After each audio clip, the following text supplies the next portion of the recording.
So in general, what I'll say about love language, love is basically not a saying word. It's not just about telling your child I love you. It's about what you show them. Love, I believe, is more of a verb than a noun. So it's the actions you take. When you say I love you, what shows you love your child? What are the things you are doing to prove to that child that you love them? That is what I'll add to it. Lord help me, for love is patience. Help me.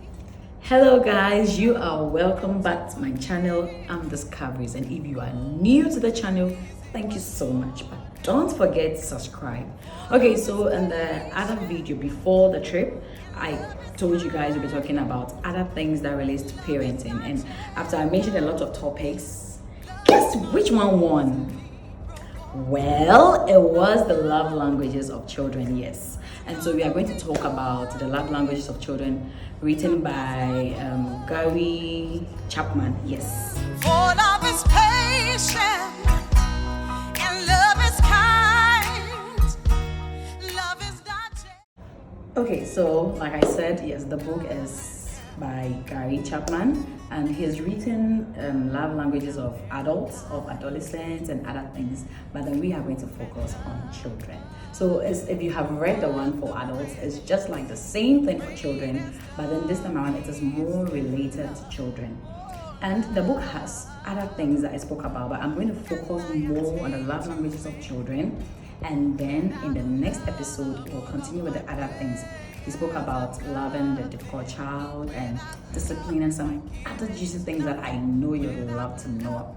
And then yes, there's also a questionnaire that you would have to fill, so it helps you know where your child falls. I'm going to post all of that in our next video.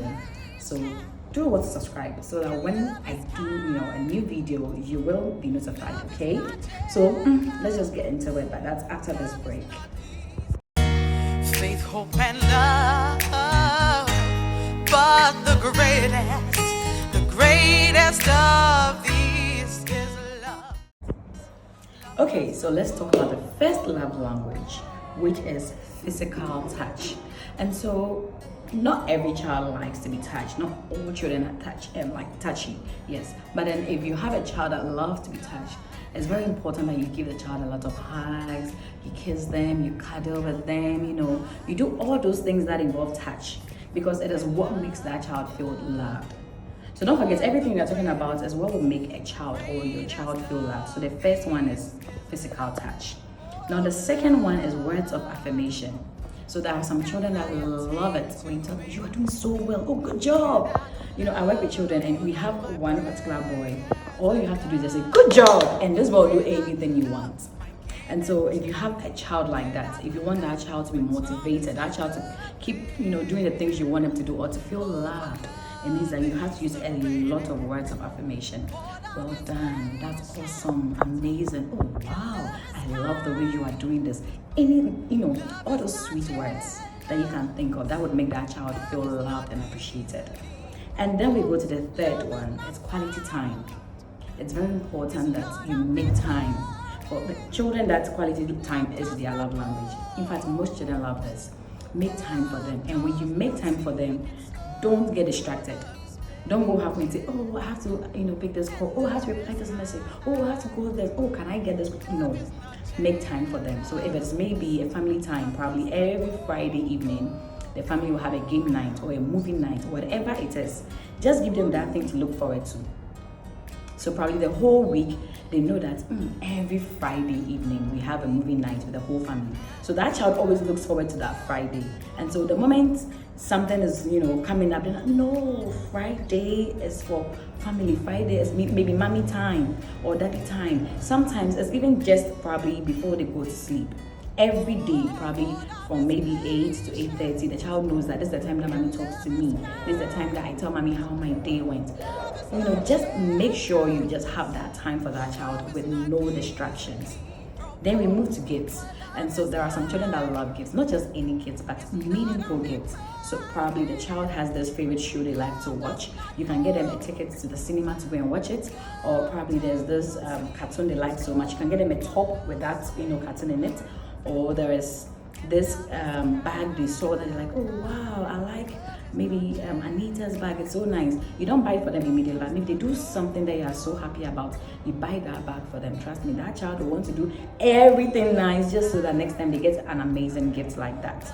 And then the last one is acts of service. And so your child is probably doing a homework that is so difficult. You come through to help them. Or they are doing a house chore that is so difficult. You support them. Or maybe they are cleaning their room. It's what they have to do. But you come in to help them. It will make them happy. Oh wow, mommy was able to stop, her typing. Just come and help me lay my bed. Just pause and observe your children. So yeah, the questionnaire I will be posting in the next series would help you understand the love language of your child. But until then, just observe your child. There are some children that you scream at them and they will stop what they are doing. There are some children, it doesn't matter how you scream, they won't stop. There are some children, they see they clean and they will stop. There are some children, it doesn't matter, hey, you can hit them with anything in the world, it won't change them. So it's important for you to know the child you are with.